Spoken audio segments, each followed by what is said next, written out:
안녕하세요. 지식 한 스푼 이세마입니다. 오늘은 마이클 샌델의 책 공정하다는 착각과 함께 일의 존엄성에 대해 파고들어 보려고 합니다. 여러분 혹시 이런 생각 해보신 적 있으신가요? 열심히 일하면 언젠가는 보상받을 거야. 혹은 노력하면 성공할 수 있어. 저도 그랬고 우리 사회는 오랫동안 그렇게 가르쳐 왔습니다. 하지만 정말 그럴까요? 지금 우리 사회에서 과연 모든 일이 존엄하게 여겨지고 있을까요? 불과 50년 전만 해도 대학 학위 없이도 좋은 일자리를 얻고 가족을 부양하며 편안한 중산층의 삶을 사는 것이 가능했습니다. 우리 부모님 세대만 해도 개천에서 용난다는 말이 통용되던 시절이 있었죠. 땀 흘려 일하는 것 자체로 존경받고 그 노동이 사회에 기여한다는 자부심을 가질 수 있었습니다. 하지만 지금은 어떤가요? 대학 학위가 없으면 좋은 일자리를 찾기조차 어렵습니다. 오히려 치솟는 물가와 불안정한 고용 시장 속에서 겨우 생계를 유지하는 것만으로도 버거운 사람들이 늘어나고 있습니다. 샌델 교수는 바로 이 지점에서 우리가 놓치고 있는 중요한 문제를 지적합니다. 바로 능력주의와 신자유주의가 노동의 존엄성을 깎아내렸다는 것입니다. 충격적인 통계가 있습니다. 1990년대 이후 대학 졸업자의 사망률은 40%나 감소한 반면 비대졸자의 사망률은 25%나 늘었습니다. 2017년에는 비대졸자가 대졸자보다 무려 3배나 더 절망 끝에 죽음에 희생된다고 합니다. 단순히 돈이 없어서일까요? 샌델 교수는 물질적 빈곤보다 더 심각한 문제가 있다고 말합니다. 바로 명예와 보상의 문제, 즉 일의 존엄성이 사라졌기 때문입니다. 일은 단순히 돈을 버는 수단이 아닙니다. 일은 경제인 동시에 문화이며 사회적 인정과 명망을 얻는 원천입니다. 세계화의 물결 속에서 뒤처진 사람들은 경제적으로 어려움을 겪었을 뿐만 아니라 그들이 하는 일이 더 이상 사회적으로 존중받지 못한다고 느꼈습니다. 내 일은 가치 없는 건가? 나는 공동선에 기여하지 못하고 있나? 이런 생각이 들기 시작할 때 사람들은 절망에 빠지게 됩니다. 미국 노동계급의 마음의 상처를 깊이 파고든 학자 엘리 러셀 혹실드는 경제적 박탈과 문화적 소외가 복합적으로 작용하여 노동계급의 분노를 키웠다고 설명합니다. 자신들이 열심히 일해도 살림은 더 어려워지는데 소수 엘리트만 혜택을 보고 심지어 흑인, 여성, 이민자 등 다른 이들이 아메리칸 드림을 새치기 했다고 느끼며 분노했다는 것입니다. 불평등이 심화되면서 노동계급의 분노가 커지자 일부 정치인들은 뒤늦게 일의 존엄성을 언급하기 시작했습니다. 하지만 이들이 원하는 것은 단순히 물질적인 보상만이 아니었습니다. 그들은 사회적 인정과 명망을 얻고 다른 사람들이 필요로 하고 가치를 두는 일을 할 기회를 원했던 것입니다. 신자유주의적 세계화는 불평등을 심화시켰고 경제 성장의 수익은 최상층에게만 돌아갔습니다. GDP 증대에만 초점을 맞춘 정책은 생산보다 소비를 강조하며 생산자 정체성을 약화시켰습니다. 엘리트들은 이러한 불평등과 일의 존엄성에 끼친 악영향을 제대로 인식하지 못했습니다.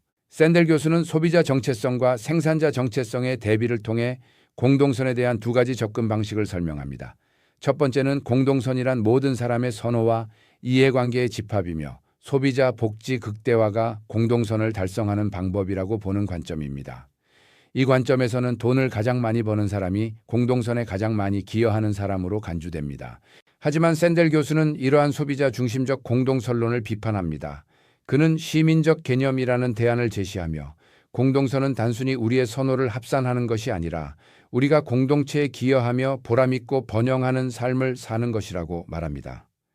즉, 공동선은 소비자보다는 생산자로서 사회적 명망을 얻을 수 있는 역량을 개발하고 실행하는 것을 요구하며 기여의 진짜 가치는 급여액으로 판단할 수 없다는 것입니다. 기여적 정의는 인간의 좋은 삶, 즉 최선의 인생 방식에 대해 중립적이지 않습니다. 아리스토텔레스에서 해결에 이르기까지 서구 사상가들은 우리는 공동선에 기여할 때만 완전한 사람이 되며 우리가 한 기여로부터 우리 동료 시민들의 존경을 얻는다고 가르쳤습니다. 근본적인 인간의 욕구는 우리가 함께 살아가는 사람들에게 필요한 존재가 되는 것입니다. 일의 존엄성 문제는 우리 사회의 중요한 출발점이 됩니다. 시장 주도적인 사회에서 물질적 성공을 도덕적 자격의 증표로 해석하려는 유혹에 저항하려면 우리는 공동선에 가치 있게 기여할 수 있는 것이 무엇인지 함께 고민하고 시장이 부여하는 잘못된 낙인에 대해 반성해야 합니다.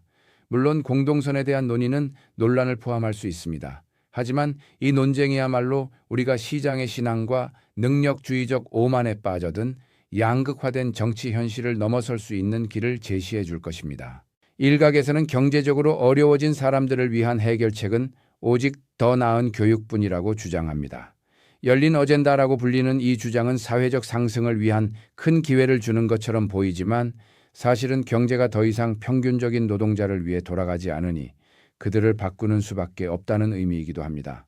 샌델 교수는 다수가 뒤떨어졌다고 여겨질 때 열린 어젠다는 민주주의에서 지속 가능하지 않다고 경고합니다. 1984년 경제의 금융화가 막 시작될 무렵 경제학자 제임스 토비는 금융시장의 카지노적인 성격에 대해 경고했습니다. 사회적 생산성과 무관하게 높은 사적 수익을 창출하는 금융활동이 실제 공동선에는 거의 기여하지 않으면서 막대한 보상을 받는 것은 유용한 재화와 용역을 생산하는 사람들의 존엄성을 조롱하는 행위나 다름없다는 것입니다. 한때 공화당의 폴 라이언 의원은 투자자를 일자리를 만드는 자로 규정하며 낮은 세율로 보상해야 한다고 주장했습니다.